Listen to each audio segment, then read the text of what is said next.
का जो सरकार की नीति है कि निजीकरण करना है, इसके खिलाफ जो है बैंक यूनियन के द्वारा राष्ट्रव्यापी दिसंबर 16 और 17 को बैंक हड़ताल किया जा रहा है।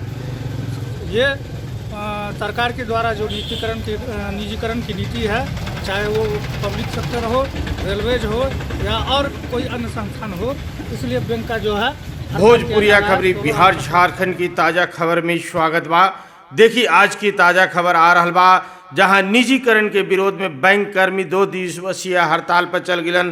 पूरे बिहार के बैंक आज बंद नजर आयल, जौना से लोग, आम जनता, दुकानदार, व्यापारी परेशान नजर आइलन। खबर विस्तार से जानी।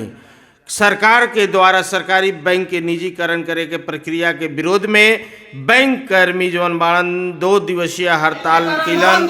इस दौरान हर जगह बैंक कर्मी जौन बाड़न बैनर लेकर के सरकार के विरोध में नाराबाजी कैलन, विरोध जतैलन और कहलन कि अगर निजीकरण बैंक के हो रहल बा, एकरा से कर्मचारी के ऊपर बहुत बुरा असर पड़ी, जौना से कर्मचारी बहुत ज़्यादा परेशान हो जियन। एकरा के देखे खातिर सरकार से विरोध कैलन कि ये आदेश जौन बुए केंद्र सरकार वापस लेवे, न तो एकर खमियाजा भुगते के पड़ी।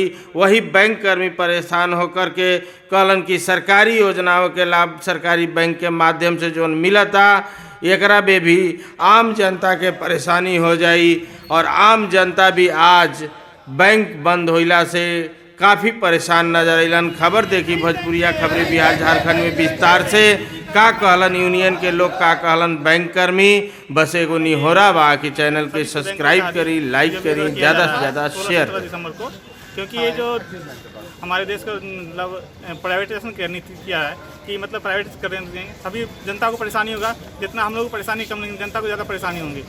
सरकार की जो वर्तमान में नीति है कि सभी संस्थानों को निजीकरण किया जा रहा है, इसके साथ में बैंक का भी निजीकरण किया जा रहा है, ये सरासर बेबुनियाद है। बैंक का निजीकरण करने से आम जनताओं को काफ़ी परेशानियां होगी और साथ में बैंक कर्मी भी काफ़ी परेशान हैं। इसलिए जो है हम सभी लोग जो है राष्ट्रव्यापी देशव्यापी हड़ताल पे 16-17 दिसंबर को हैं और सरकार से मीडिया चैनल के माध्यम से अनुरोध करते हैं कि देश बेचना बंद करें, बैंक बेचना बंद करें, बैंक का निजीकरण नहीं चलेगा।